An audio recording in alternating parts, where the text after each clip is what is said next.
Welcome back to ESPN 100.9 FM, your local sports leader. We have a very special guest. It is home improvement night in the ballpark. We have the man who played Al Borland. He is Richard Karn. Thanks so much, Richard, for joining us. You're welcome. I'm glad to be here. Well, welcome to Midland. Tell us a little bit about what you've seen and how you like the city so far. Wow, Midland is, I was just telling you, you have like all the amenities without the crowds. Mm-hmm. Not that there aren't crowds here. I mean, there's lots of people here at the game, but what are you, like 40,000 people here? Yeah, just about.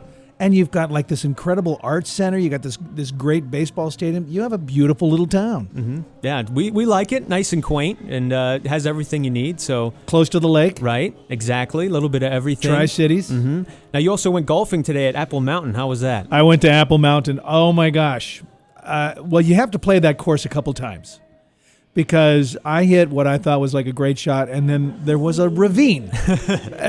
Nobody told me that. I'm playing with these guys who have played, so they didn't warn me or anything like that. But gorgeous, and there's a ski area right there. Mm-hmm. So, are you training Olympic skiers here or what? Skiers and golfers, both at the same time. Skiers, golfers, yeah. Pretty much. How's the golf game these days? The golf game is good.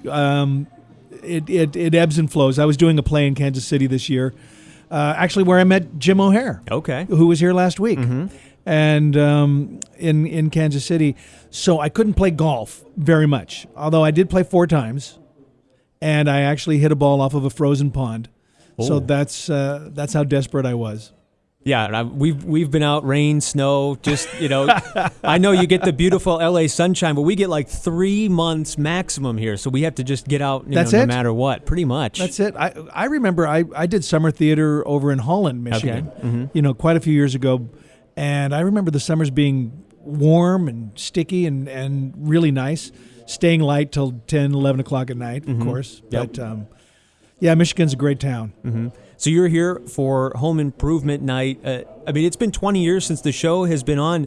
Did you have any idea that the show would have this much staying power and be still as relevant as when it went off the air? I know, gosh, when I was early on in my career, I did theater, and you did theater for 4 weeks, 3 months or whatever, and then you moved on. All of a sudden, I'm doing something that was lasting 8 years.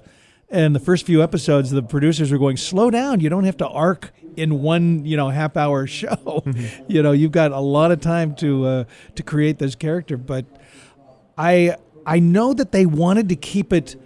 There were no things you could latch onto to know that what date it was. Mm-hmm. So they didn't get political. They didn't say this was happening or that was happening. Everything was pretty much, it could happen at any time in any town in USA. Mm-hmm. And, of course, Tim Allen is so big here because of his Michigan ties. Yeah. Was he just, bombarding everybody with Michigan-related Well, Tim was very things? vigilant about wanting to know, well, we're going to a movie theater. Which movie theater? Okay. And the writers are going, what do you mean? You're going to the movies? He says, yeah, but which one?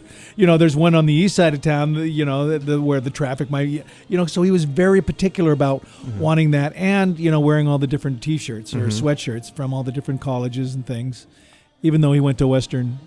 Right. I saw on Wikipedia, it has the list of every single sweatshirt he has worn. It's like 30 different colleges. Well, I got to wear mine, which was the University of Washington. Okay. So I'm a Husky. All right. Which seemed to fit in with the Al Borland, being a Husky kid. There you go. So I was looking at your Twitter a little bit, and you do a lot of the kind of like the handyman stuff in real life, too. Would you say you're pretty similar to the Al Borland character in real life? We all want to be Al. But my dad was Al. My dad was a builder, and so I knew what those guys were. I knew, very confident, didn't have to show off, knew what they were doing, and that was kind of what Al was. So basically we all play our fathers eventually.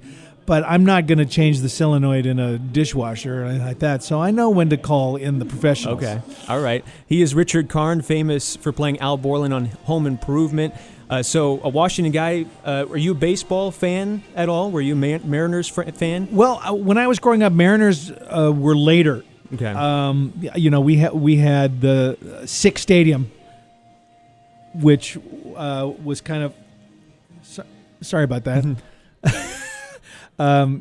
So we had kind of a double-A team when I was growing up. But then the Mariners came in, and that was exciting. And they built the Kingdome that they could play in, and this and that. But for me, Seattle was more like a college football town. Okay. In a weird kind of way. And then the Seahawks came in, the Sonics.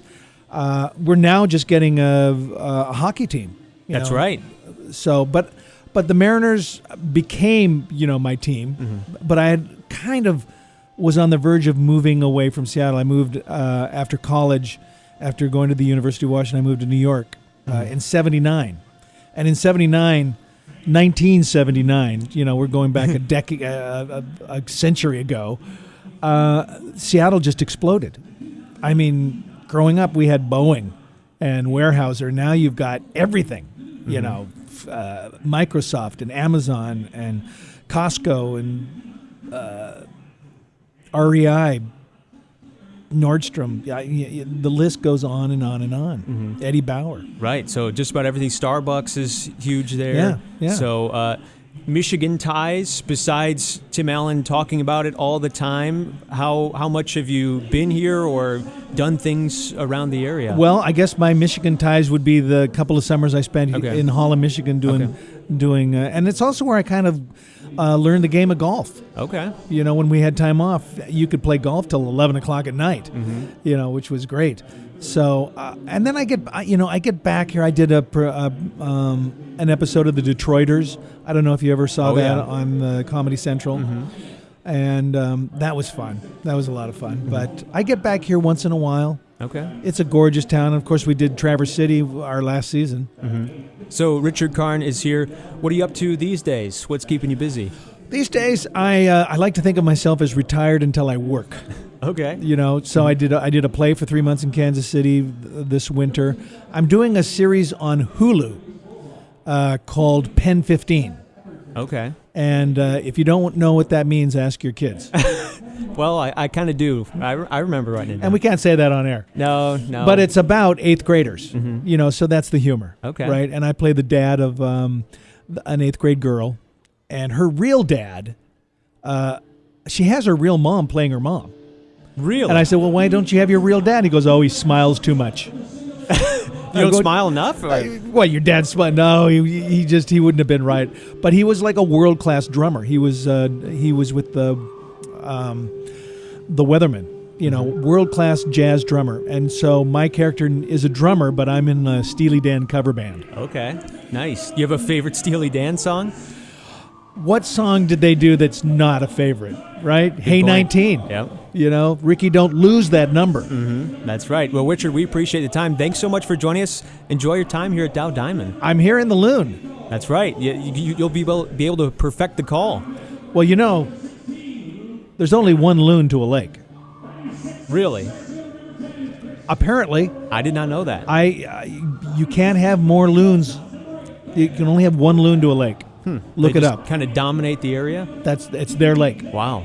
That is good to know. Now, how they procreate, don't you have to have two? I think so. So maybe you can have two. I don't know. We'll look that up. Look that up afterwards. Richard, thanks so much for joining us. You're welcome.